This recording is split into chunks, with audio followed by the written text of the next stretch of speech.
I didn't see whose hands went up first. I'm You know thinking what? of a number. Actually, you know what? Make the number with your hands.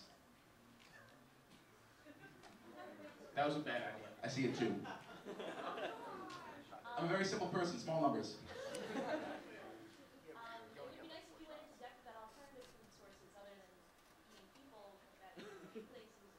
Right. Again, this is going to go down to like my last resort. I mean, you can eat the leather of your shoes and survive for a little while. They're yeah, certain types of animals. Again, Fido's trying to kill you. Eat the dog. The Chinese have been doing it for years. Rob, So I'm told. there is a book called The Roadkill Cookbook. Yes, the Roadkill Cookbook. I forgot about that. Thank you. That book is like the redneck Bible. It's amazing. I highly recommend it. I would probably never make anything out of it unless it's for the zombie apocalypse. However, it's probably good to memorize just in case. I mean, yeah, like if the world's ending around you and you see a possum, you know, forget it. Alrighty. I saw the dude with the blue shirt over here. Then I see young little dude over there being very, very firm. Okay, these answers. I'm gonna go to him first. I'm gonna go to you over there, so you don't like throw your arm out of your socket there.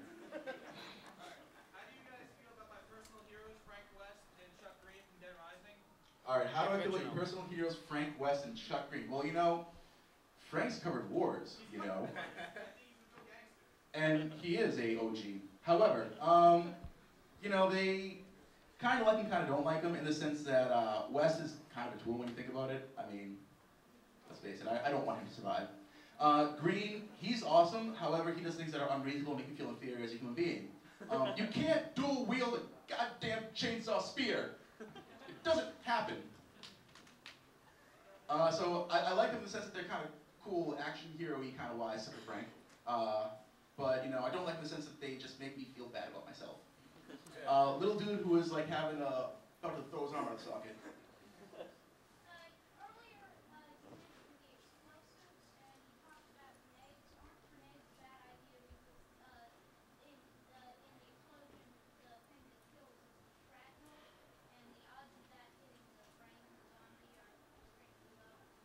Alright, the question is about our section about explosives and how grenades are a bad idea because the shrapnel is what kills and the odds of shrapnel hitting the brains is very slim.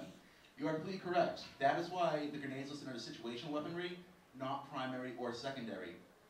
Things like the grenades are for, when you can't kill everything, you want to slow them down. You want to blow their legs off. You want them to just not be able to get to you. Just cause general mayhem so that, they can't screw you over. I don't recommend you running around with a satchel of grenades thinking that's going to save you, but when there's no other alternative, again, like Mike said, if you have them in an alleyway and they're coming after you, your chuck is going to slow a lot of them down, and that can be the difference between life and death. I mean, or if you're on the run, there's a mob of zombies running at you, just chuck a grenade. People are going to be flying everywhere, then you just hit the dip. Let's see. Blue shirt up here.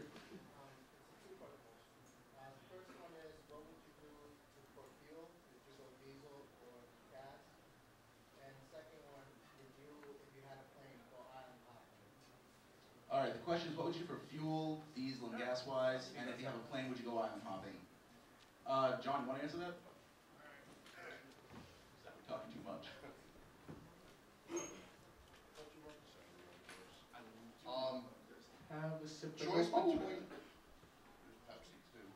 Choice between diesel and regular gasoline.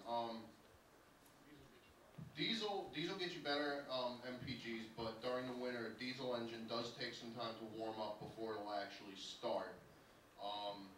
Gasoline is usually more readily available because a lot of people will probably be looking for things like, big rigs, the big like diesel engine, like F-350s, stuff like that, like the big heavy stuff that needs a diesel engine.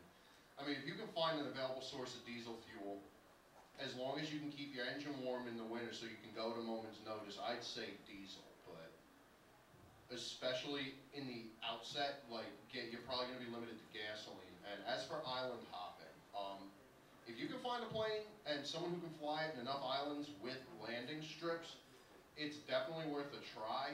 I mean, as far as island hopping goes, I'd say a better option would be head out towards like the Hawaiian Islands where you can island hop with a helicopter, because then landing and taking off isn't so intensive. Yeah, well, I mean that too. Like if you can find any island chain where all the the islands are relatively close.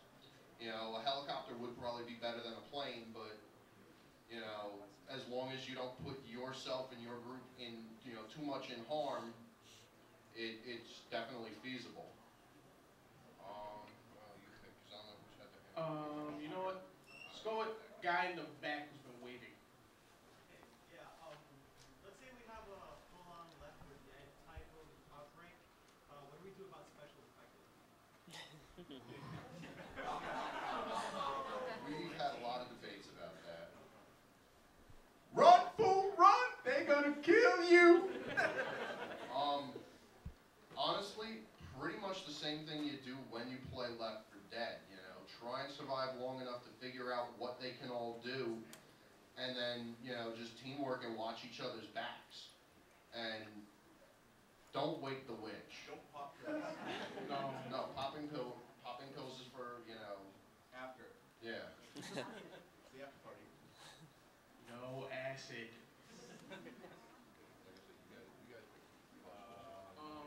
Let's see. Kid, you read Superman. What do you think is most realistic, like, if we have, like, a post-apocalyptic, Earth, what do you think is, like, the most realistic depiction, like Fallout or Left 4 Dead? Probably Fallout, because knowing our government, they will make the step to go nuclear. So there will probably be, at least in the major cities like New York, Boston, Chicago, stuff like that, you're most likely going to run into, like completely leveled areas, pockets of radiation. I mean, if the government's either, too confident in themselves or actually did get rid of their nuclear weapons, then I'd have to say Left 4 Dead, and most everything will be intact, just, not the people. You. It's a two-part question. It's sort of like the reverse of it.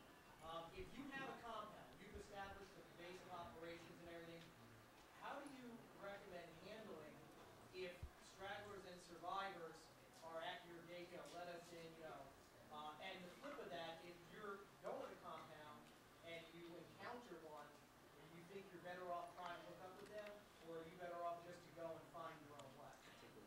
To answer the questions in reverse order, our policy has always been that the survival of the human race is the most important, but not at the expense of your own group. Like, if you meet up with someone who, has like a horrible compound fracture of their leg, or, one of the psychopaths like from Dead Rising, avoid them, if you absolutely have to, whether it's because they're a threat to your group or because they're not going to survive on their own and you're doing the right thing, put them out. I mean, if you think it's possible to work with them without jeopardizing the safety of your group, absolutely, bring them along. It's an extra body, an extra set of gun hands, and I mean, worst comes to worst, bait.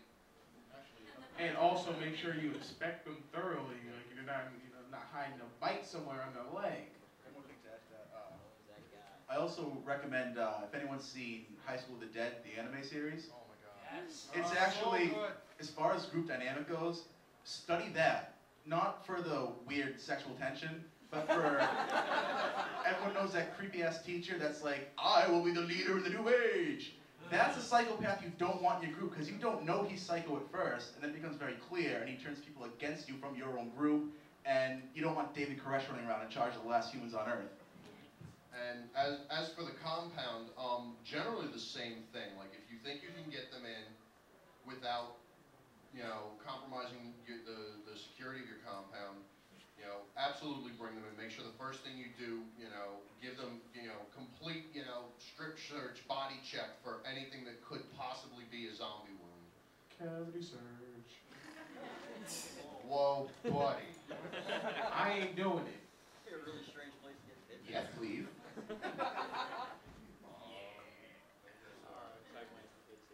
We out? Or? Well, they aren't No. out yet, so. No, I'm not saying like that's it for us. I'm saying like I think that's all we've got. Oh, yeah. Oh, okay. Yes. I was wondering It's if like that's it. checking Like, watch. Okay. Let's go with that was my second. you, thought. Nicholas. Yes, you. You said not to hit a police station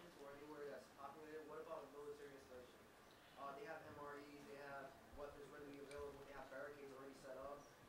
Well, It is a double-edged sword, because if you can find them, I mean, the problem is, one of two things will happen. Either they'll welcome you in, and they'll put you, like, under, like, in their little chain of command, like, put you in, you know, the refugee area or whatever, or they may just, you know, have adopted the mindset of, if it, you know, like, go away, shoot on sight sort of thing.